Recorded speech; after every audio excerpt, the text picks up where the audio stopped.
Northern Arizona Outlaw channel. Travis here. Got a little bit of a new set of toys here. We haven't really brought motorcycles into the group yet, but figured we'd start with something new. Got a couple of here that are my dad's, and then mine and Johnny's here. So we'll do a little bit of a breakdown real quick on all these. Tell you kind of a little bit more about them and all. So if you're interested in bikes, go ahead and stay tuned and I'll show you a little bit about them. Alright guys, so this one right here is a 1973 XLC H1000. This is my dad's. He's had it for about 13 years now. Needed a lot of work. It's a project bike. The motor's been bored and stroked over to 1200, Andrew race cams. We just put new tires on it, Dunlop K180Fs. Just a little bit of a more aggressive tire, almost like a dirt bike type tire. It's got a Springer front end. We bought it with the Springer front end on it. We did the front brake on it. When we got it, it didn't have a front brake. A little bigger headlight, 7-inch headlight. Since the build of the motor, it's only had 400 miles on it. Kick and electric start. We put the kick start back in it. When we got it, it only was electric start. This is a drum and chain driven because it is a 73. So, in the process right now of rewiring the entire bike. When it was built, the wiring was kind of hacked up, so just kind of redoing a little bit there. And did Evo controls on it. Custom mirrors. It's got a bobtail fender on it. Just a little bit of everything on it. So we're in the process of, like I said, rewiring, doing new turn signals, everything like that on it.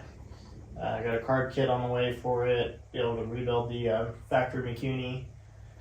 And that's pretty much it. Alright guys, this is Dad's 2023 Harley-Davidson Street Bob FX BBS Softail. It's brand new, literally just came off the showroom floor. They built it right there in Desert Wind Harley-Davidson. Shout out to Cole down there, helping us out with choosing this bike. Only thing we've done so far to this bike is we did a fork bag for it and a sissy bar we put on it. Other than that, the bike's completely stock.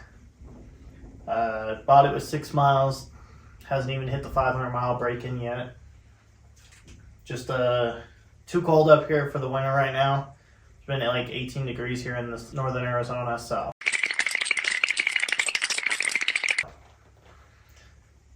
But Dad loves this bike. Pretty quick little bike. It's got the 114 cubic inch Milwaukee 8.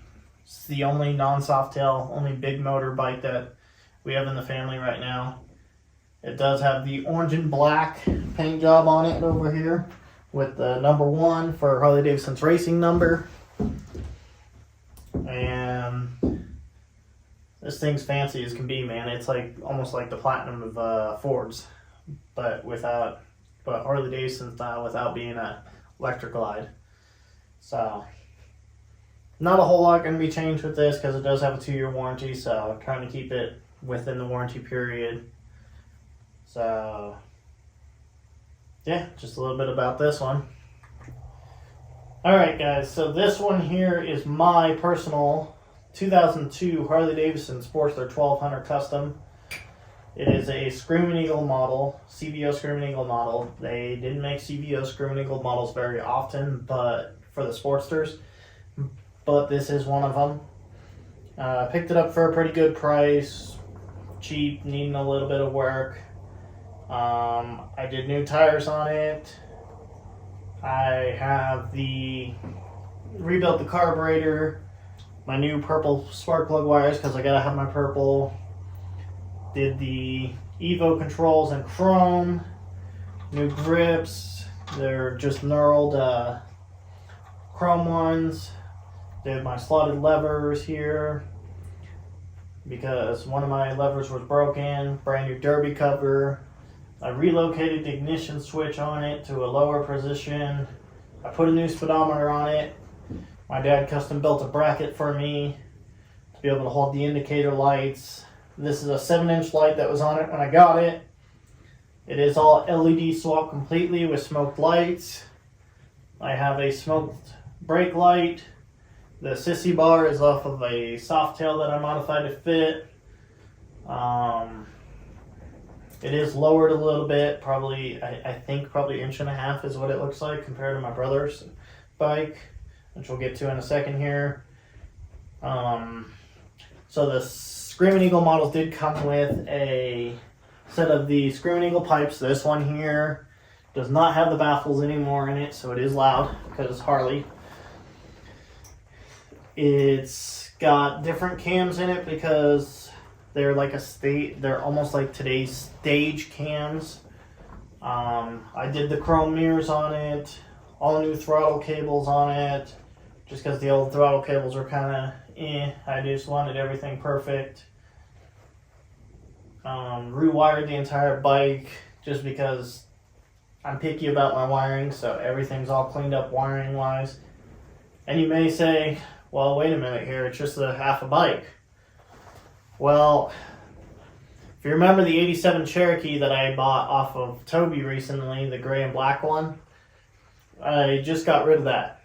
I traded it in to do paint work on this bike. I picked up a different fender for the front. I picked up an 09, I think it's the Sportster Nightster it was. Fender, a little bit shorter. And everything's off in paint right now, getting a custom paint job, so stay tuned for that. That's not the only thing I traded the Jeep for. I also traded it for some work for the truck as well, my 6.7 Power Stroke, the silver one. And just decided to get rid of it because I blew a head gasket in it, didn't want to mess with it anymore. So, but yeah, this is a little breakdown on mine. A little bit of a project still, but it'll be done before spring, so that way I can start riding. Alright, so last one here is Johnny's 2003 Harley-Davidson Sportster 1200 Custom. It is a 100th anniversary model. Nice. Johnny picked it up for pretty cheap, needing a little bit of work. All it needed really was carb cleaning and new tires. We have a new tire for the front. We already did the rear tire. Put the factory air cleaner back on it.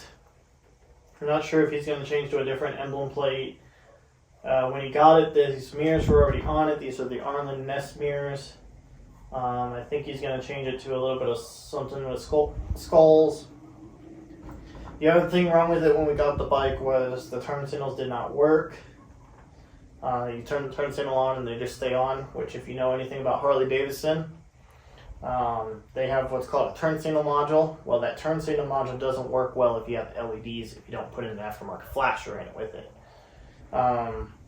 So we switched it all back to incandescents because you didn't want to be tapping into the wiring. Put in a different set of turn signal lenses because it had smoked fronts. These have like the slight brow to it to match the brow that we put on it as well. This bike does have the speedometer and tachometer on it. We did new grips on it while we were rebuilding the carb. These are skull grips. Came with the factory sissy bar. We have some other stuff that we're going to be doing to it pretty soon here. It's got the notorious silver and black paint job. And that's pretty much all there is to this bike. This bike's pretty much stock. It does have the Screaming Eagle pipes on it. I think that a lot of them came with it. This does still have the baffles. I'm sure he's going to keep the baffle still in it. Somebody did do the cables in like a black cable. I'm not sure why since everything on the bike's chrome, but to each their own. So yeah, that's pretty much all there is to this bike. Johnny's got a little bit more plans for it. Got some parts going on it pretty soon here, so stay tuned for that. So there's a breakdown on all 4 bikes here. Again, 2003 Sportster, 2002 Sportster, 2023 Street Bob and 1973 XLCH Ironhead Sportster as well. So just some things I didn't mention while I was doing an individual breakdown. The 73 and the 02 both have a 21-inch front wheel, and all 4 bikes have a 16-inch rear wheel. The Street Bob and the 03 both have a 19-inch front, and then the Street Bob is the only one with full mags. The 2 Sportsters, newer Sportsters, are both set up with a mag rear wheel from the factory. Eventually, I'll probably change that on my 02. Personally, I'm a huge wire spoke, old school wire spoke guy. If you notice, we picked up this shed. So this shed was actually picked up in order to be able to keep these bikes in for the winter, because the winters here in northern Arizona has been getting down to like 18 degrees. So we decided to get something to store them in the winter time, keep them out of the snow, all that type of stuff. So other than that, that's all there really is to it. I'll be doing a video pretty soon here, as soon as I get the tins back from my 02. Probably be doing a video fairly soon here on the new parts that I have for Johnny's 2003. And just stay tuned. Dad's got a couple things, or 1 or 2 things left for the Street Bob that we're going to be doing. Just small things to make it a little bit more comfortable for him. And a lot more to do on the 73 Ironhead. It's kind of a project in the making, so it'll eventually be done. So if you guys like what you see here, if you want to see a little bit more of the Harleys, go ahead and like, subscribe, comment down below, and we'll catch you in the next one. Later.